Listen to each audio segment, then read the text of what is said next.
Hi, it's the Rawsome Vegan Gal here, and I'm here to do a Q&A, what I call People, Products, and the Health of Our Planet with Laurel. She is the owner of Coral Tree Farm here in Encinitas. And Laurel, welcome. So I have some questions I'm going to ask you. First, can you tell me briefly about yourself and why you decided to get involved in what we call the health industry? Sure. I am the owner and farmer of Coral Tree Farm, and I am a fourth generation farmer in my family.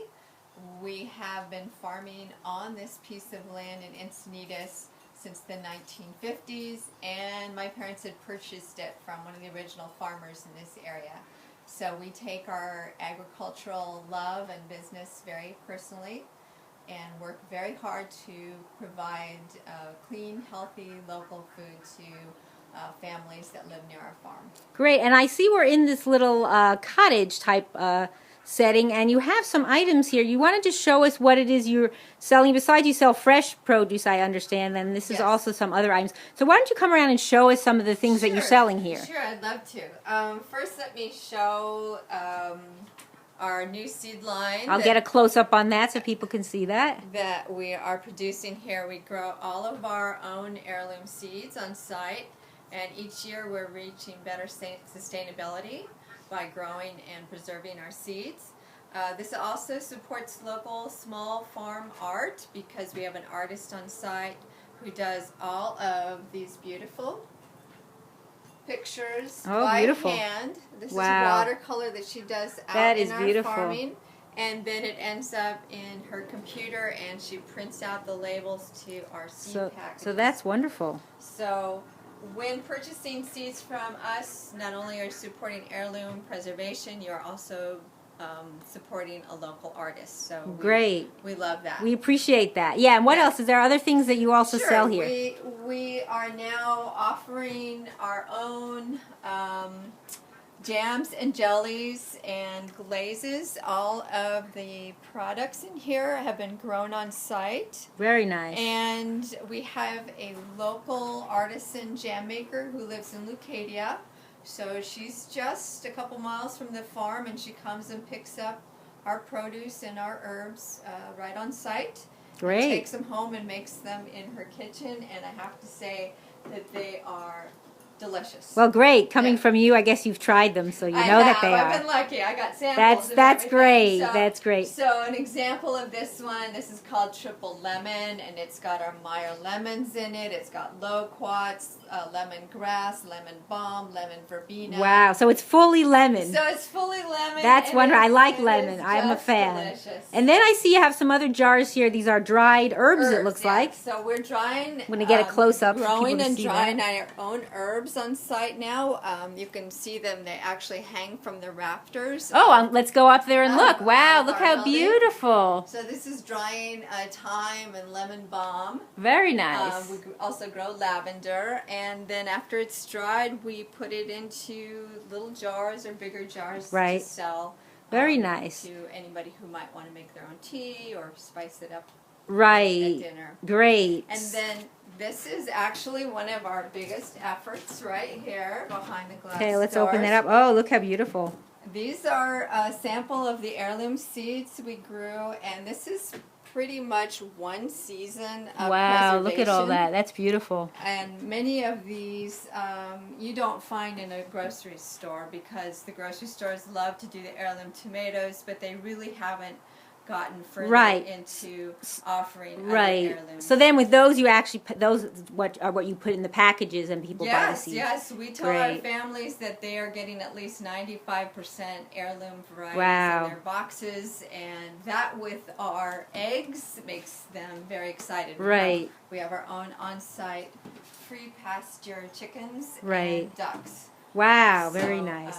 That's part of their food package as well. So the next question I want to ask you, if you were stranded on a desert island and were allowed to take only 5 items with you, food, books, or any other health-related products, what would they be and why? That's an interesting question, I know. That's a really interesting question. I definitely, you're saying like I'm deserted. Well, I just say stranded on a desert island. Okay. All right, so obviously you're going to need water and you're going to need food, and you're going to want something that grows fast And if it's a hot island, then you're going to want something that can withstand the heat. So, you know, you start thinking of things that you could grow in a subtropic environment and grow quickly to eat. And I love books, but honestly, if you are in that condition, you're going to spend 2/3 of your life trying to collect food and water. So I'll put the books aside. Okay. And what one message would you want to share with the people of this world that's crucial for their ultimate well-being and longevity? Be happy in what you do. Be happy in what you do. Great. That's okay. The bottom line That's perfect. That will lead you to it. Right. And if someone could afford to purchase only one product at this moment to start their journey towards better health, which is food or health related, what would you recommend and why? One product? Yeah. I would have to say that our biggest draw here are our free pasture eggs. Okay. For health, we have a lot of people who are vegetarian and are looking for a local, clean food source, and they want the animals to be treated ethically, which we do as well, of course. Right. So that's it. Oh, that is okay. our number one draw here. Okay. Now, next question. Tell me more about your business, company, and the products you offer to the public to help them achieve optimal health and well-being. And in order to do that, let's go walk around and you can show us your property, because that's really what you do is you sell, you provide to the public. They can come on certain days of the week to actually purchase from your farm. So let's walk around. You take us around to your farm and show us what you have here that you know, people are interested that are growing right now this time of year. Okay, sounds good. So let's start walking outside. We're going to walk out now to the farm.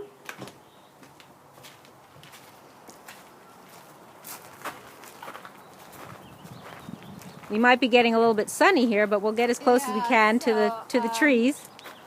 We offer Hass avocados, which are extremely I good can see them. for people's health. This is, you're looking at pretty much next season's little buds. Tree, okay. We do have some growing that we're still running in our boxes now. Cherimoyas and anemoyas are really there for just a really ultimate dessert experience. Right. So they're very sweet and creamy. Very sweet, very creamy. Right. And then we're going to walk into now. This is the plants that grow in the ground. Now we're going to take a look at. And you have some. Oh, look at this! This is wonderful. So we have blueberries along this fence line that we offer our families. The parents really love to handpick those with their children. Okay, so they can come and do that when they come to pick up. When it's season, right now everything's been pretty well. Very nice, very nice. So we start off with that as a fruit option. Everything you see in our beds at this point are heirloom varieties. Beautiful, wow, very healthy. They look vibrant. From Great Lakes green beans to the onions that are from Italy and Japan. You can see over here a big seed mass. That's all for one kale plant. Wow, that's amazing. Let's walk over and take a look at that. And see the pretty butterflies. So these are all kale seeds. Wow, look at that. We'll get a real close up to that. Yeah, That's beautiful. and this is from an Italian variety. And we always collect seeds from the specimens that look absolutely the best. Right. So their health and the color of their leaf, the structure of the plant. If that's all really good, then we're like, okay, this is where we're going to get our seeds Right, from. beautiful. This is our organic compost, certified organic compost. Yay, hooray, hooray. That's what we want. San Pasquale, so that's our food that's starting to go out for summertime feeding. Wonderful. We grow 5 varieties of beets. Wow. They're all heirloom varieties. Very nice. So probably ones I've never even tried, I'm sure. We have the candy stripe and the white albino, small wonder, the golden Detroit, and bull's blood. Wow. So is that's in season right now? All these lines here, here and here are our spring beets, which we're still harvesting. Amazing, even though it's summer. Yeah. This, you can see two of our heirloom squash. This is Cocozelle. Let me get a close-up there. Look at that. Which is an Italian. Beautiful. And then out there you can see the little round ones. Those are Rondenise, which is a French heirloom squash. Right. And that's, again, this season, the seasonal. It's seasonal. Just herbs in here, mints, lavenders, lemon verbena. So people who like fresh herbs instead of dried, they take a little time with scissors when they collect their food and snip away. Very nice. And what days do you offer for the public to come to your farm? That's Tuesdays and Saturdays. Both are short windows of time, like from 10 to 3, 10 to 2. Right. We're residential, so we try to keep the traffic minimal. Now, do you also do a CSA? Do you also have a CSA program? We do what's called a farm share. Okay. And that implies that we are not bringing in food from long distance. All of our families are quite local to us, and we offer eggs with that. Right. And so they pay a certain, do they pay a certain, like a share, and then they get that? Yes, exactly. Right. Oh, very nice. Whatever we've got growing that they would like, they have purchased into that. Okay, that's wonderful. Yeah, let's continue looking at more of your farm. It's beautiful. Okay, so this is lemongrass out here, which is very, very good for the health. So we'll actually cut stalks of lemongrass and include it as part of their food box. Very nice. These are all of our young guava trees. Oh, wow. Along here. Very nice. So what is their season? When is their they're season? Actually, in this area, they start ripening in late fall. Okay. So you can see the flowers starting on our trees. Okay, let's take a look at that. We've got a native bumblebee up there. Oh yeah, I could see some flowers over here too. Yeah, so very nice. They're just getting going. Right, very nice. And then we grow the passion fruit, which will start running in our boxes in August. Right. So you can see the really beautiful passion fruit flowers. Oh, they are. Let's get a close-up of that. That's beautiful. Just so they're gorgeous. Now, can you eat? You can't eat the flowers. You can. You can make tea out of them. Oh, I never have because everybody wants the end product. Right. They're not in. So if you take off the flower, there's no fruit. No fruit. Exactly. You can see the beginning of the fruit here. Okay, here we go. When it's in its green stage. Exactly. Right. Very nice. And it'll go to dark purple. Of course, before it's ready to go. Right. Wonderful.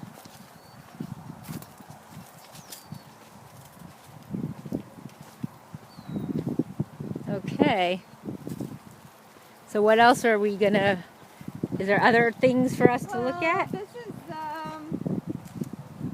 the silverleaf sunflower. Oh wow, beautiful. Which we allowed to take up quite a bit of space. It's a very good food source for the little songbirds. Right.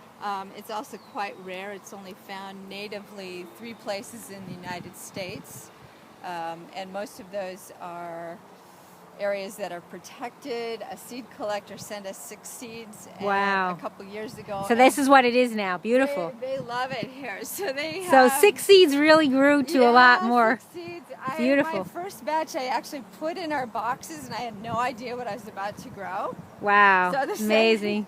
They beautiful. came out of the boxes after that. Beautiful. They are very large. Okay, we're going to walk around here some more. See what else we've got. So this is what our families are very, very happy about, the fresh greens. Yes. We harvest the morning that they pick up. Oh, that's wonderful. Yes, so there's no downtime for nutrition.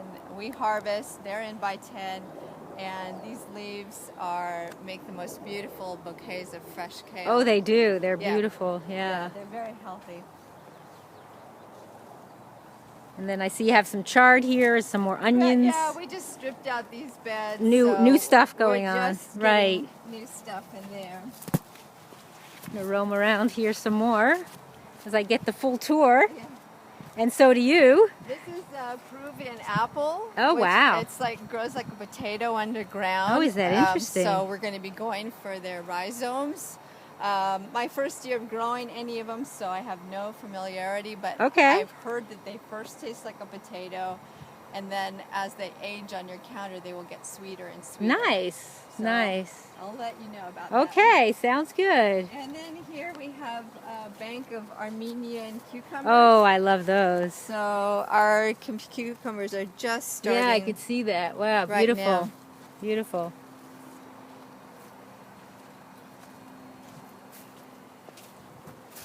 And though there's not much to look at yet, this is one of our most exciting watermelons that Oh, I've grown. nice. Is called Moons and Stars. Okay. So the little yellow dots are natural to the plant. Wow, it's look not at that. illness. Beautiful. And the melon, when it forms, will also be very dark green with little yellow spots. Oh, interesting. Very nice. Very sweet, very delicious. Have you grown it before? Yes, these You are have. actually from last year's seeds. Right, right. So every year, if the weather's warm enough, then we Right. do.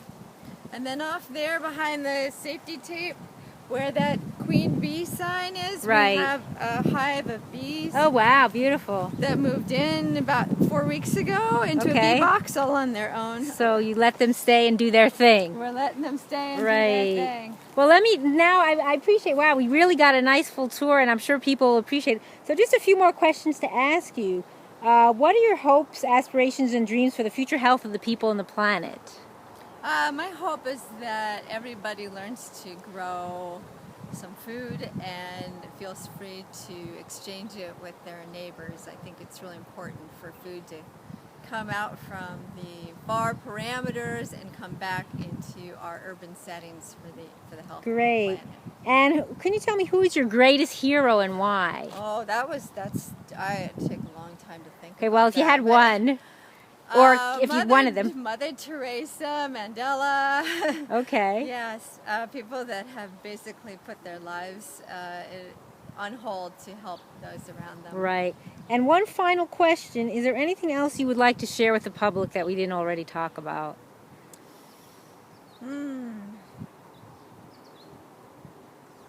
I don't think so. I think we've talked about quite a bit today, so Okay. I'm very appreciative of you coming out here to Well, do it's this. great, and also what people need to know is all the produce here, like she said, it's heirloom, it's all certified organic, and also there's so much nutritional value to the food, especially when you're buying it fresh. When you get it fresh off the farm, if you can't grow it yourself, this is the next best thing.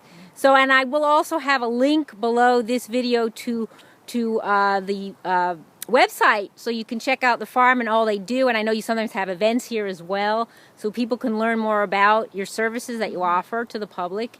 And I'm also going to have the pleasure of getting some of the produce here, and I'm going to do another video where I'm going to show you how to make certain things with the produce now that's in season. So look forward for that in the next video. And I thank you for watching. It's the Rawsome Vegan Gal here. I have a lot of questions for you. Do you?